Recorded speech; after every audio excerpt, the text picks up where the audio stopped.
دنيانا ظلام والخدمة ضوء، الما يبكي حرام يطبري ثوى، ما عند حسين آخر تلوى، الما عند حسين آخر تلوى،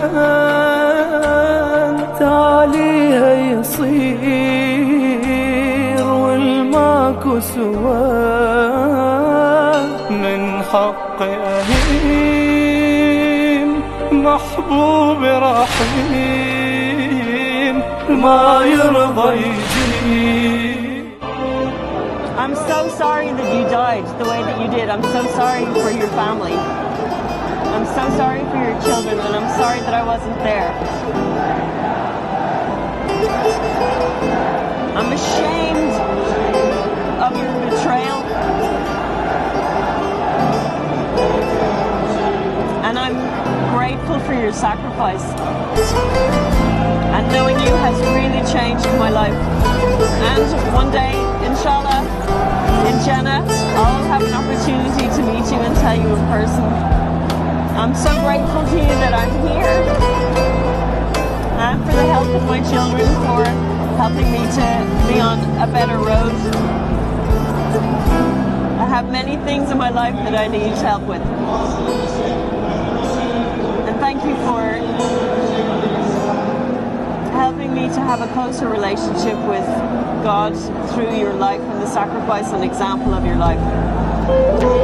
I really wish that more people knew you, and I look forward to the opportunity to introduce you to people.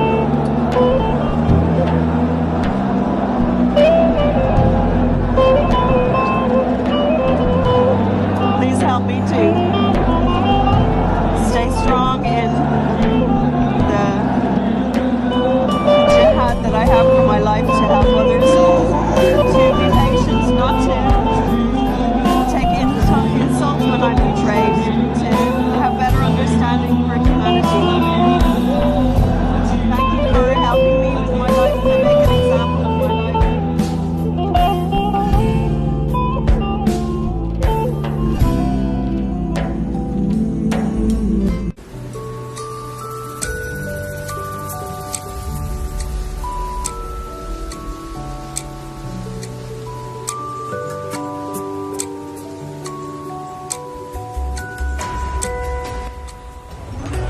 So the history of why I became interested in Imam Hussein. I went to college when I was 40, and all of my studies were focusing on the Middle East, and part of my course was some of the surah in the Quran, and I heard of the Battle of Karbala and Yazid and his forces and what happened to Imam Hussein and his family. Soon after I was doing that particular module, I was diagnosed with breast cancer, and I was supposed to fly to Bahrain 2 days after I was diagnosed with cancer, and I was so upset that I could not go to Bahrain that my husband had to unpack my bags for me, and then I went immediately for surgery, and I had a mastectomy on my left side. Then I had chemotherapy and radiotherapy. And during this time I was working for human rights, and I felt that it was criminal to hurt people because of their relationship with God, because of the path that they were choosing to honor God in their way. I believe that no one should be persecuted for their faith. I was invited to the Husseiniyya. It was my first time to visit a mosque. I was very nervous. I was also completely bald. I had no hair. My skin was grey from the chemotherapy. And I was being honored because of my work by the imam in that mosque. And in the corner of the room, I was there with a colleague, and everybody was speaking, and they were speaking with the microphone, and I didn't understand anything because I don't speak Arabic. And in the corner of the room, this very angry man said, "Miss Tara, why are you here? Who are you speaking on behalf of? Who are you representing?"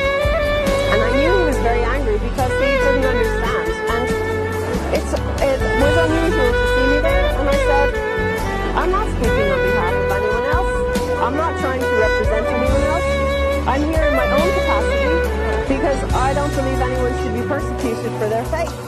And I have cancer, and I believe that whatever God has given me for the rest of my life, whatever I have left of my life, that I want to lay it down at the feet of others, to give my life for God and to help people not be persecuted for their faith. So this is why I'm here, and I'm very blessed to be here still after 6 years. So inshallah I can keep coming. I came to do the pilgrimage from Najaf to Karbala because I wanted to retrace the steps of Imam Hussein and his family. I know that it was 1,400 years ago, but at that time when he called and he said, "Who will help me?" no one came. And I know I'm late, but still I'm here, and I came because I want to be here for him. I want to pay homage to him. I want to visit his shrine and the shrine of his brother Abbas. I want to put my hands into the river that they could not get water from, and I want to put my hands in that water in the Euphrates. Before I came, people were asking me, "Why are you going to Iraq? You're crazy. What are you going to, and you're going alone to Iraq?" And I answered and said that I knew that I would meet people that I knew along the way. And what I'm noticing here is that there is such a wonderful spirit of peace on this road.